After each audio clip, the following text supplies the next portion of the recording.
la han respondido bien, muy bien. Por eso me gusta. Entonces, estos son bacilos gram negativos móviles y aerobios, ¿ok? Entonces, ahora, la pseudomonas tiene una distribución muy amplia en distintas superficies, ¿listo? Pero van a haber dos tipos, unas que van a ser patógenas y otras que no. Las podemos encontrar, por ejemplo, en nuestra microbiota, son parte de la microbiota. También las podemos encontrar en lo que son algunas superficies y en lugares húmedos, por ejemplo, en las duchas hay pseudomonas. ¿Listo? Cuando ustedes en el reborde de la ducha ven una coloración verdosa, piensen en pseudomonas, es ella, le gusta el color. ¿Listo? Cuando la pseudomonas va creciendo, va formando una capa en su superficie y esa capa es de color verdoso.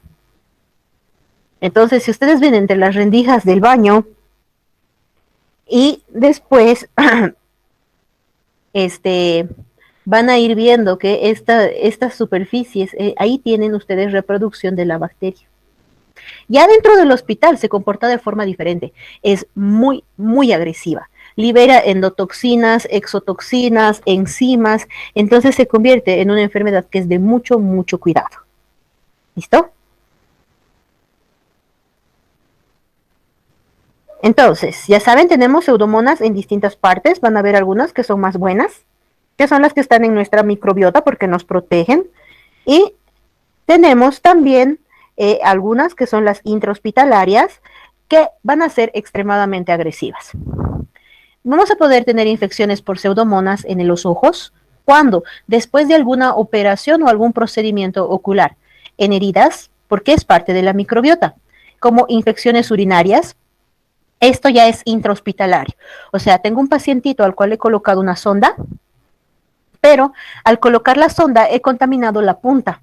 Y cuando lo he introducido hacia la vejiga, he introducido la pseudomonas.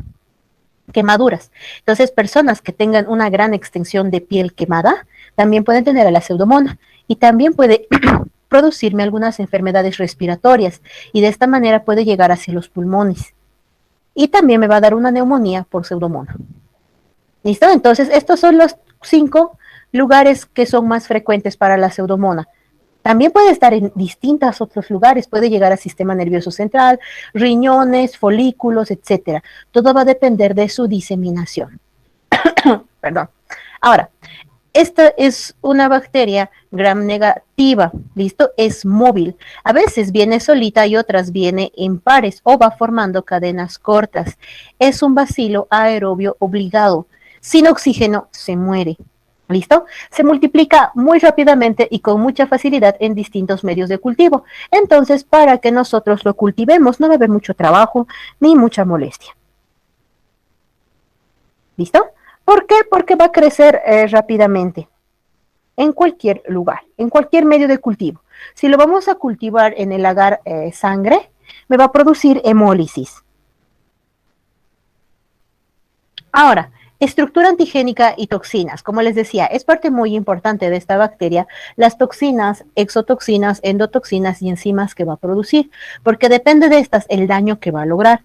Primero tiene sus fimbrias, ustedes saben que sus pilis son lo que le van a permitir adherirse con más fuerza a las células del hospedador. Entonces, después de esto, tiene sus lipopolisacáridos porque es una gram negativa, ¿verdad? En su membrana externa están sus lipopolisacáridos. Estos van a funcionar como unas endotoxinas. Aparte, la que es la pseudomonas aeruginosa, esta es la más común.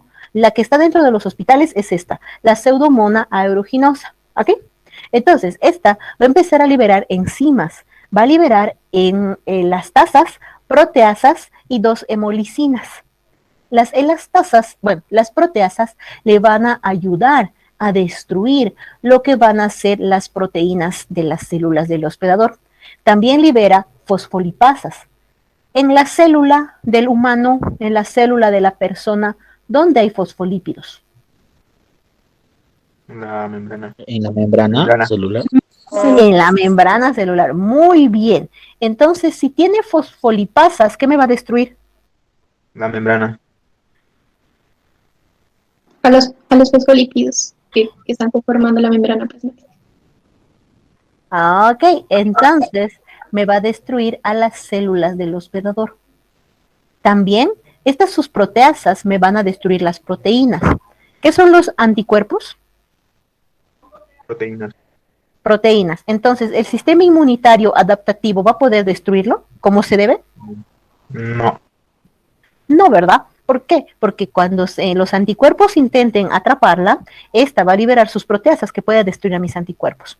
Al mismo tiempo, gracias a que la célula se mantiene funcionando, a la energía, ¿verdad? También necesitamos de la producción de aminoácidos. El conjunto de aminoácidos que me forman, Proteína. proteínas. Entonces, ¿se dan cuenta todo el daño que puede llegar a producir? Me va a destruir a las células, no les va a permitir formar su energía, no les va a permitir replicarse, está produciendo destrucción de las membranas celulares y hasta este momento solo hemos hablado de sus enzimas. Nos faltan sus toxinas.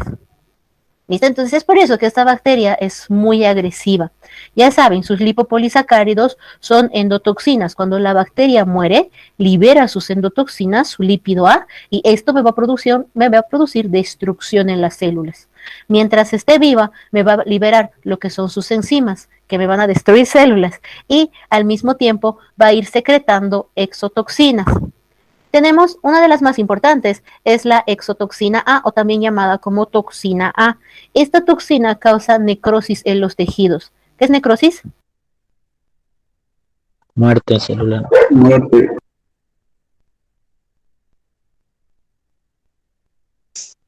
Muerte. Muerte celular, ¿verdad? Entonces, están viendo otra forma por la cual está produciendo daño. Les va a estimular. ¿Por qué es esta lesión? Porque también esta toxina va a bloquear la síntesis de proteínas. ¿Listo? Y al mismo tiempo, primero, estoy bloqueando la síntesis de proteínas. Aquí, con las enzimas, estoy destruyendo proteínas. Entonces, estoy actuando de forma doble contra las proteínas de las células del hospedador. Además, tiene 4 toxinas distintas que pueden producir la muerte de las células. ¿Listo? Entonces, ¿qué cosa tiene para producir daño? Tiene sus endotoxinas con los lipopolisacáridos, tiene sus enzimas, elastasa, proteasa, fosfolipasa, tiene sus exotoxinas que producen necrosis y aparte tiene otras toxinas que están asociadas a una destrucción y muerte celular. Es por eso que esta bacteria es muy agresiva. Entre las toxinas entre las enzimas que va a producir, también genera enzimas contra los antibióticos. Si genera enzimas contra antibióticos, ¿va a ser fácil darle tratamiento? No, porque son resistentes. No.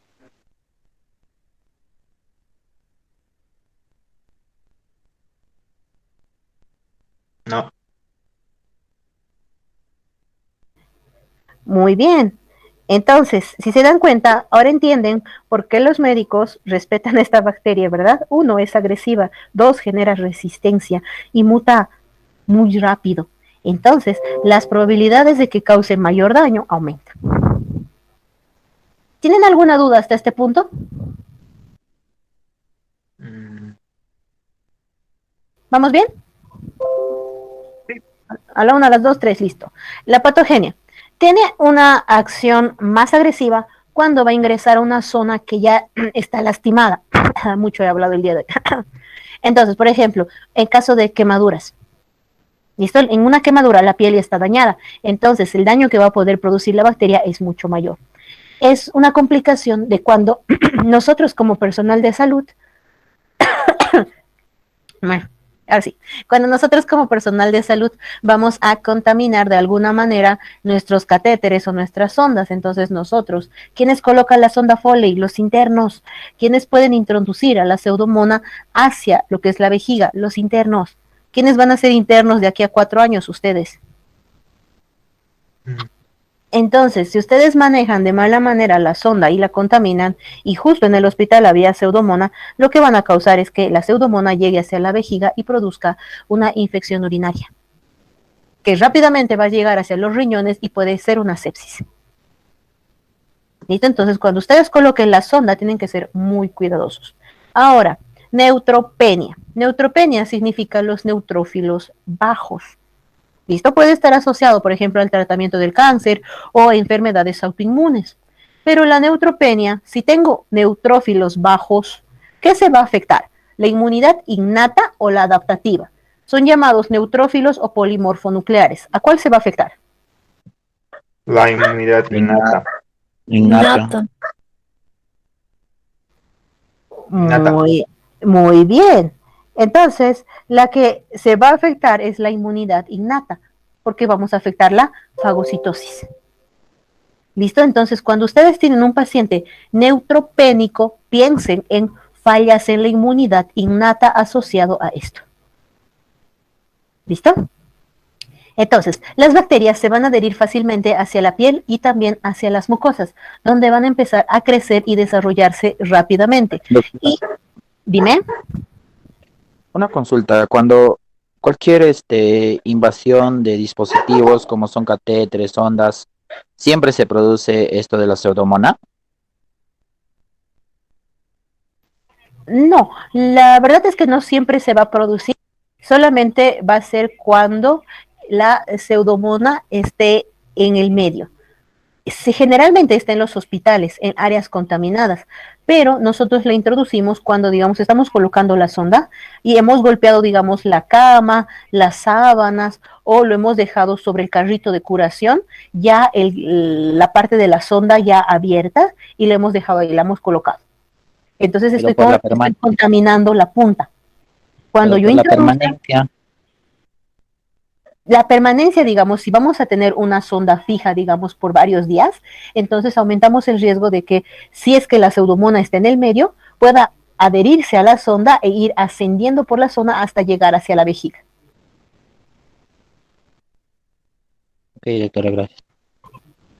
Entonces vamos a tener dos tipos. Uno, que como, gracias por hacer esa pregunta, porque por la permanencia, hay dos tipos de sondas. Hay unas sondas que son de mayor tiempo.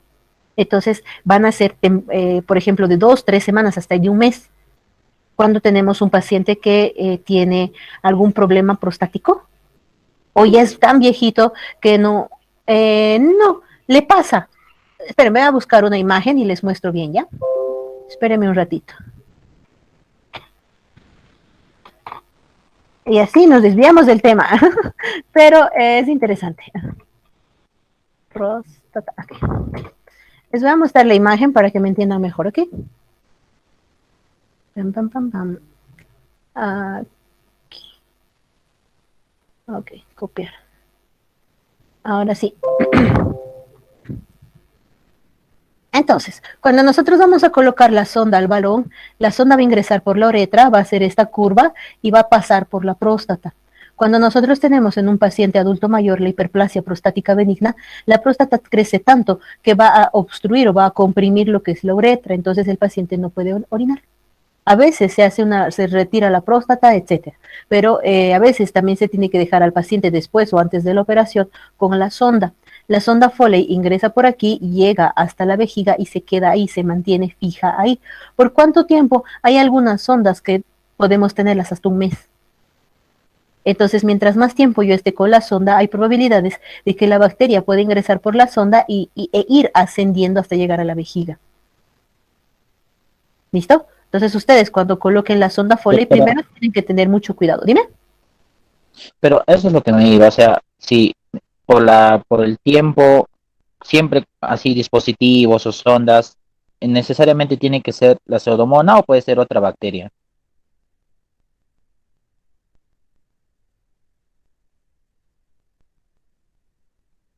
Ok, no puede ser solamente ella, puede ser distintos tipos de bacterias. ¿Listo? Esta es una de las principales causas, pero no es la única. Porque en los hospitales ya tenemos lo que se llama una infecciones polimicrobianas. ¿Listo? ¿Qué significa? Son varios los microorganismos que están en la zona. Porque se han ido desarrollando, o sea, en los mismos pacientes que ya estaban enfermos, cada paciente puede tener una bacteria distinta, y se han ido quedando en el medio, o sea, en el hospital. ¿Listo? Entonces ahí ya tenemos las polimicrobianas. La pseudomona es una de las que me produce infecciones urinarias asociadas al sondaje, pero no es la única. Hay muchas más. ¿Listo? Doctora, ¿y cómo voy a saber si es una pseudomona? Cultivo y antibiograma. ¿Algún síntoma, doctora, que pueda referenciar que sea pseudomona? Que tu paciente tiene que estar más inmunodeprimido, o sea, cuando tú le hagas una prueba del hemograma, sus glóbulos blancos van a estar bajos en un inicio. Ahí va a ser cuando va a atacar. Y segundo, ¿se acuerdan que les dije que en el baño, qué colorcito va a tener la pseudomona? Verde. Verdoso. Verdoso. A veces, cuando estamos hablando de una infección urinaria por pseudomona, el color de la orina puede cambiar. No siempre, en algunas oportunidades lo hace y tiene una coloración más verdosa. Vamos a ver si encuentro la imagen que quiero mostrarles. ¿Listo? Entonces puede incluso cambiar un poquito de color. Lamentablemente no pasa en todos los casos, pero lo que les va a sacar así de cualquier duda va a ser el cultivo. Ahorita de orina por pseudomona.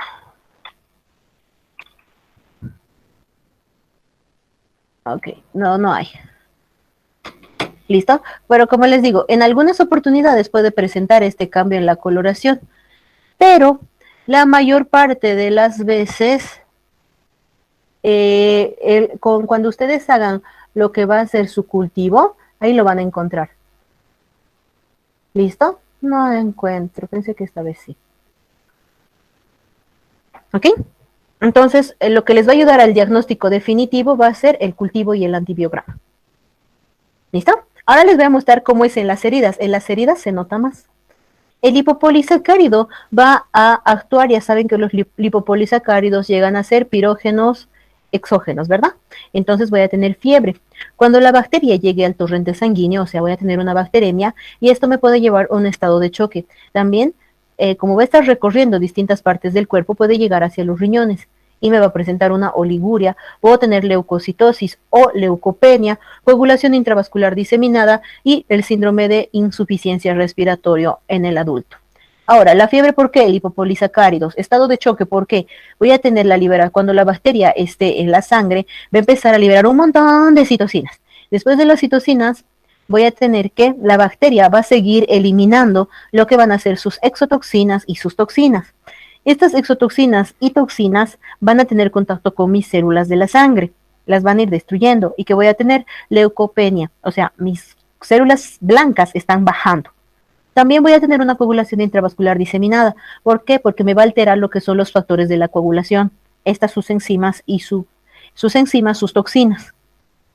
¿Listo? Y como tengo un proceso inflamatorio sistémico, voy a tener una insuficiencia respiratoria. Lo malo de la pseudomona, como les decía, es que genera mucha resistencia a los antibióticos.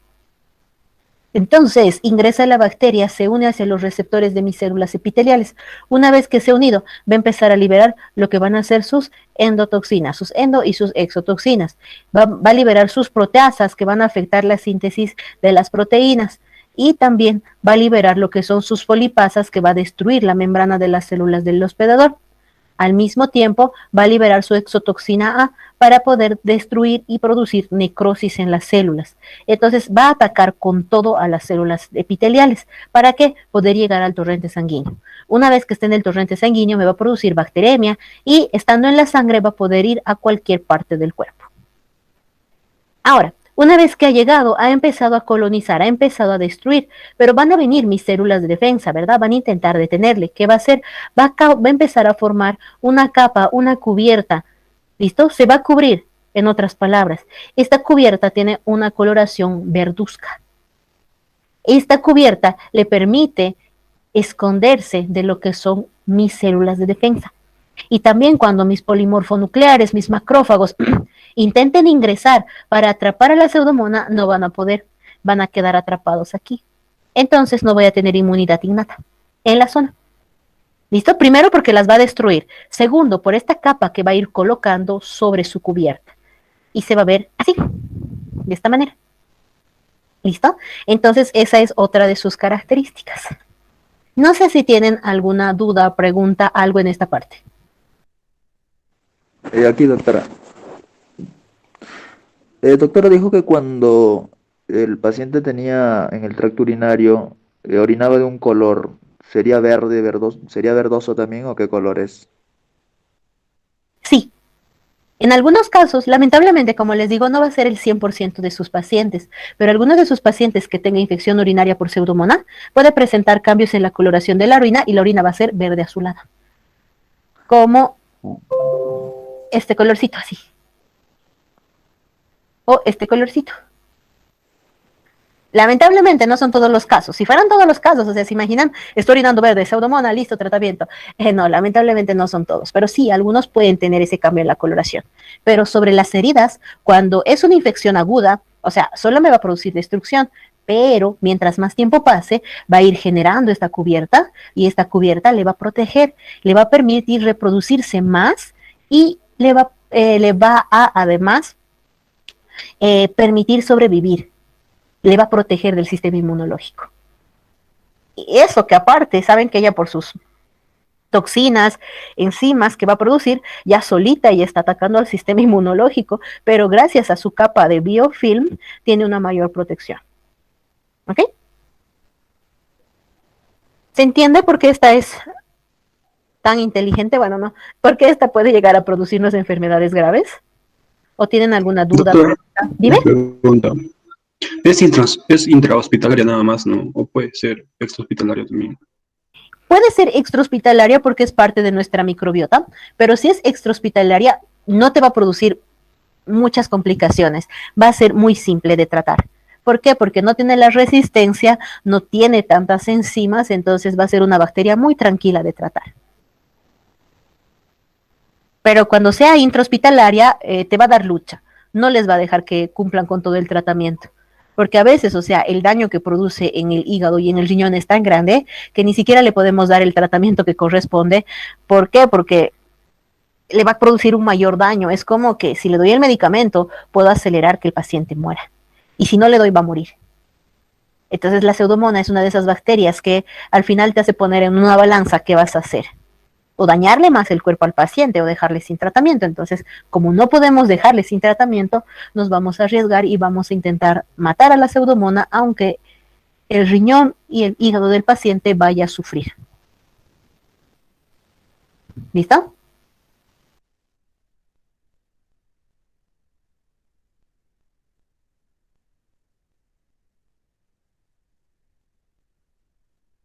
¿Alguna otra duda?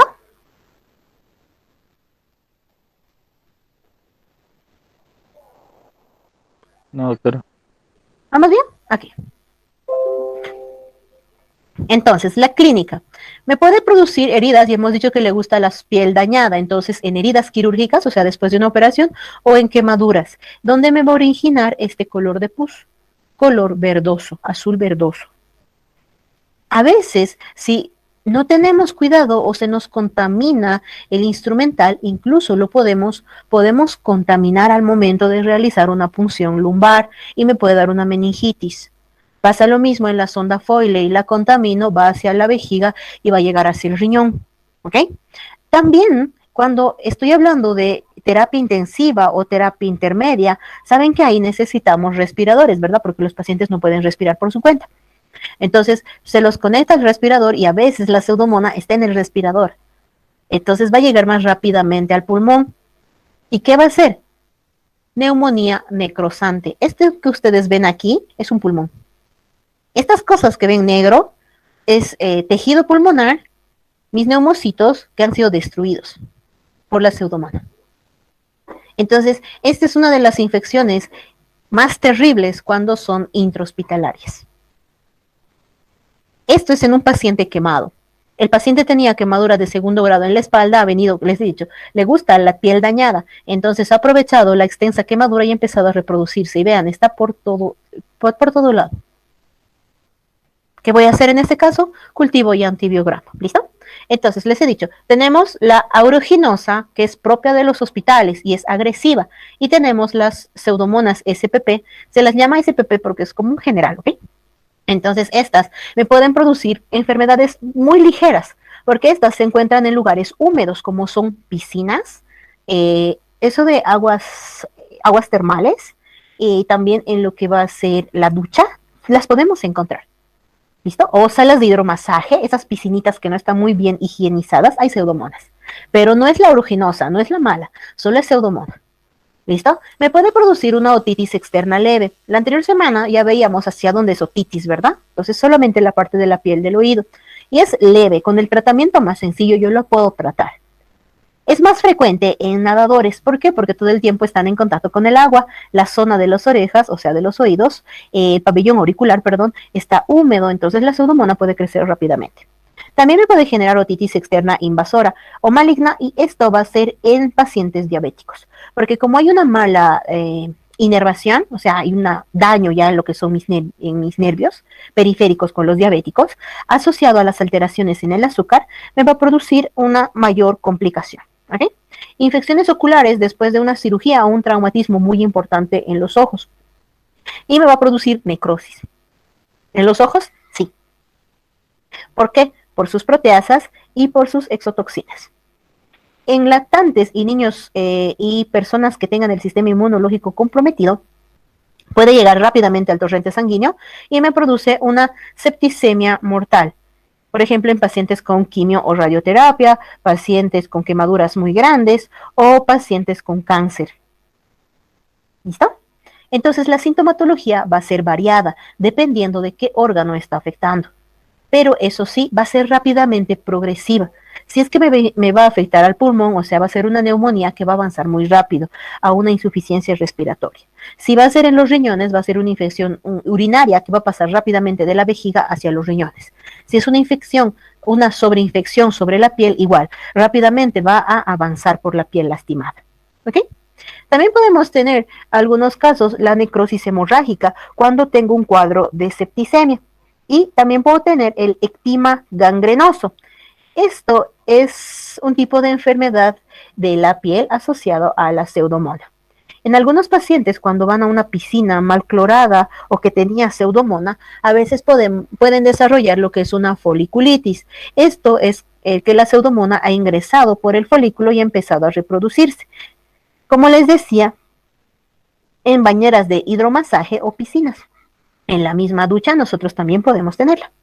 Y esta es la foliculitis. Pero como es una pseudomona SPP, o sea, una pseudomona tranquilita, no va a pasar nada, le vamos a hacer tratamiento y todo esto va a mejorar. No va a quedar ni cicatriz a menos que la persona se la rasque. Si la persona empieza a rascar mucho y abrir los folículos con las uñas, entonces ahí sí va a quedar cicatriz. Pero si no lo hace, no va a pasar nada. ¿Tienen alguna pregunta de la sintomatología?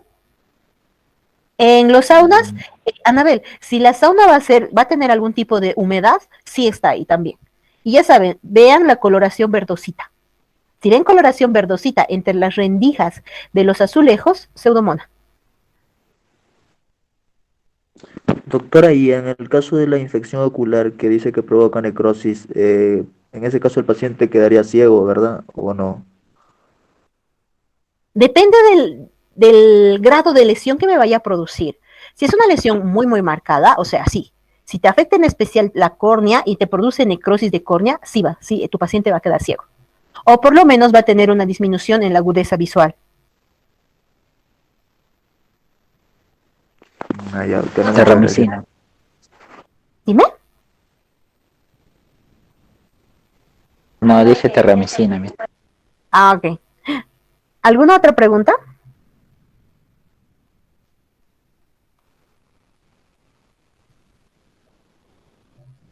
¿Dudas? Doctora, Dime. una pregunta. El tiempo de proliferación, una vez ya ingresada esta pseudónoma hacia el cuerpo humano, de como cuánto estaríamos hablando, cuánto tiempo. Entre las primeras 24 a 48 horas ya va a empezar a reproducirse muy rápidamente. Es de rápido crecimiento. Y el color va a aparecer igualmente, conjuntamente junto con la multiplicación de 24 a las 48 horas. No, el color verdosito va a aparecer después. En los primeros 7 días no va a estar ahí todavía. Ya después de los 7 días recién se va a empezar a notar. ¿Listo? Cuando está en una versión más rápida de división, o sea, va creciendo solita, todavía no está formando su cubierta que la va a proteger, solamente está pensando en reproducirse. Esto va a ocurrir durante la infección aguda. Cuando ya tenga un número apropiado, va a empezar a cubrirse para que las células de defensa no le lastimen y ya voy a tener una infección crónica con la coloración azul verdosa.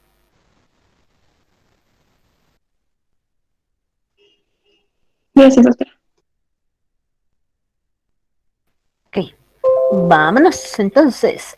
Pruebas de laboratorio. Entonces, si ustedes sospechan de una infección en heridas con pseudomonas, ¿qué van a pedir? Cultivo de secreciones, ¿verdad? Si sospechan que está en la orina, cultivo de orina. Si creen que es una meningitis por pseudomona, líquido cefalorraquídeo. Si creen que está en los pulmones, prueba de esputo. ¿Listo? Entonces, esas secreciones las vamos a cultivar. Cuando hagamos el frotis, vamos a ver un bacilo gram negativo. En la tinción de gram va a ser de color rosado, ¿verdad? Pero la subsiguiente semana vamos a ver a lo que son las bacterias gastrointestinales. Estas son varias y toditas son bacilos gram negativos. Entonces, para poder diferenciar unas de otras, lo que se hace son las pruebas bioquímicas, la prueba PIN, lo que es la oxidasa, la catalasa, todos esos que ya las conocen, se las hace para poder diferenciarlas de forma correcta. El tratamiento no puede ser hecho con solo un fármaco. El tratamiento tiene que ser es un tratamiento con 2 o más antibióticos, porque cuando solamente ustedes lo van a tratar con un medicamento, van a aumentar el riesgo de generar resistencias. ¿Listo? Y además, mientras más fallas en el tratamiento tengamos, más oportunidades le vamos a dar de generar más resistencia aún. Entonces, cuando sea pseudomona y es intrahospitalaria, por nada hagan monoterapia. Sí o sí tratamiento conjunto. ¿Listo? 2 o más antibióticos tienen que irlos mezclando. Si estamos hablando de una pseudomona que es de la comunidad, o sea, si bien bonita y tranquilita, que me he contagiado en una piscina y digamos que no tiene resistencia a nada, le puedo dar fluoroquinolonas. ¿Cuáles son las fluoroquinolonas? ¿Qué fluoroquinolona le podría dar? Cipro. Muy bien, entonces le puedo dar ciprofloxacina y me va a responder de forma correcta. Entonces, si tienen una otitis externa por pseudomona y es de la comunidad, o sea, el paciente no estaba internado, tiene buen sistema inmunológico, todo lo demás, entonces le dan su quinolona. Pueden darle su ciprofloxacina, ¿ok? Ahora, en caso de que yo tengo a mi paciente internado, le voy a dar, en otros países lo que se usa es el Astronam y el Imipemem de primera línea. Eso es en países, saben que nuestro libro, el de Jawetz, es de Estados Unidos. Entonces ahí, si encuentran una pseudomona, le dan eso. El Astronam o lo que es el Imipemem. Pero en nuestro medio, lo primero que se hace es dar tratamientos combinados, que vamos a usar cefalosporinas. ¿Asociado a qué? Un aminoglucósido. ¿Cuál sería una aminoglucósido?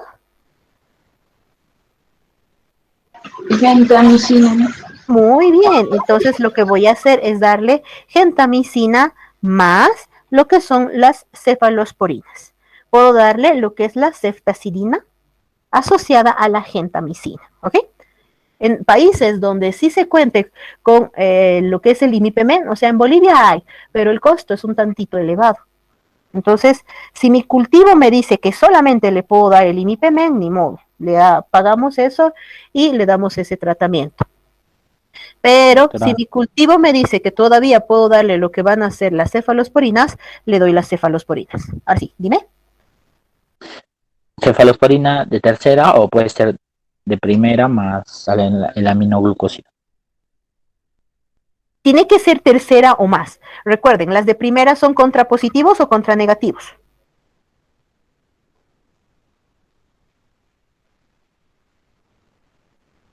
¿Qué me dicen? Positivos. La tercera, doctora. Negativo, la tercera. Positivos. Entonces son más. La cefalosporina, doctora. Ajá.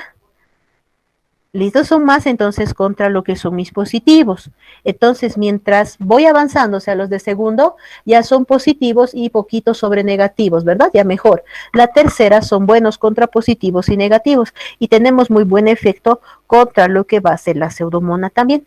Aunque hay algunas cefalosporinas de segunda generación que ya me pueden servir contra la pseudomona. ¿Listo? Entonces, ¿qué es lo que van a hacer? Si tienen una sospecha de pseudomona en el hospital, lo que van a hacer es empezar el tratamiento con cefalosporinas de tercera generación asociada a la gentamicina y al mismo tiempo piden un cultivo. El cultivo les va a demorar 3 días, o sea, yo no me puedo esperar 3 días a iniciar el tratamiento, ¿verdad? Entonces, lo que voy a hacer es pedir el cultivo. Antes de darle el antibiótico, le hacemos el cultivo, ese mismo rato se lo llevan el cultivo y yo le doy cefalosporinas de tercera más gentamicina. Entonces, voy a tener 3 días con mi tratamiento y cuando me llegue mi cultivo y antibiograma, yo voy a ver si mantengo el tratamiento o lo cambio. Porque digamos que yo le estaba dando la ceftazidima. ¿Listo? Pero justo esa pseudomona es resistente a la ceftazidima. Entonces solo era mi gentamicina la que estaba luchando. Entonces tengo que cambiar a otra cefalosporina. Y yo revisando el antibiograma voy a poder elegir cuál es la mejor opción. ¿Listo? ¿Tienen Una alguna pregunta. Entonces, ¿no Doctora, sería mejor hacer primero un antibiograma para luego dar tratamiento? se va a esperar muchos días. Sí, por eso no se puede esperar al antibiograma, porque tendríamos que esperar 3 días. Y sería 3 días que le estoy dejando a la pseudomona seguir reproduciéndose. Septicemia y muere. Ajá. Bueno, no tan rápido, pero sí aumentamos el riesgo de septicemia. Por eso, o sea, antes de iniciar tu tratamiento, tomas la muestra, inicias tratamiento, mantienes tu tratamiento por esas 72 horas, te llega tu resultado y ves si lo mantienes o finalizas tu tratamiento con eso. ¿Ok?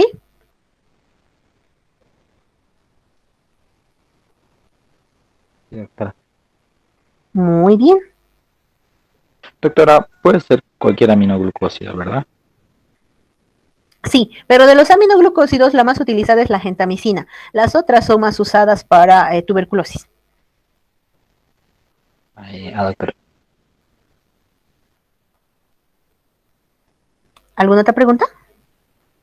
Oh, con el agua. No pasa mucho, digamos, a veces nos tragamos el agua de la piscina, ¿verdad? Entonces, ahí está, puede estar, pero va a morir a causa de la acidez de nuestro estómago. A menos que te tengas que tomar mucha, y que tu sistema inmunológico esté muy, muy comprometido. ¿Listo? Doctor, una consulta. ¿Y la bacteria no tendría resistencia a la gentamicina después de haberle dado eso? Las primeras 72 horas, digamos que era resistente a mi ceftazidima y yo solo le estaba dando cefta más genta. No, por suerte no va a generar tan rápido la resistencia. ¿La resistencia de una bacteria en qué tiempo se da? Va a depender de la velocidad de reproducción de la bacteria y si tiene contacto con otras bacterias o si el tratamiento que yo estoy llevando ya supera los 7 días. Como solamente voy a tener los primeros 3 días, entonces no va a pasar nada. Ya, doctora, gracias. Doctora, ¿por cuánto tiempo se le va a dar la cefalosporina más aminoglucósido? Ya vamos a ver, va a depender entre 7 a 14 días. Va a depender de la gravedad. Van a haber algunos casos sencillitos que con 5 días internación más 2 días en casa, o digamos otros 5 días en casa, ya está sano, nada pasó. Pero en otras situaciones va a ser necesario, digamos, tener más días de tratamiento. Una meningitis por pseudomona, digamos. No, ahí tenemos que hacer un tratamiento más prolongado. ¿Alguna otra pregunta?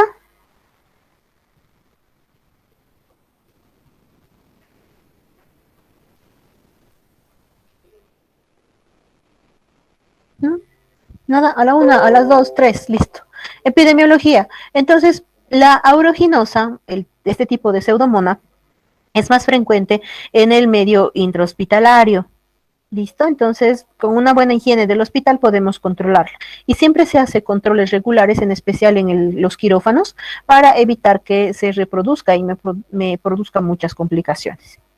La pseudomonas se va a reproducir, o sea, la SPP, la normal, no la oruginosa, no la intrahospitalaria, se reproduce en lugares húmedos como salas de hidromasaje, piscinas, tinas, las duchas, que están mal lavadas, entonces también pueden tener.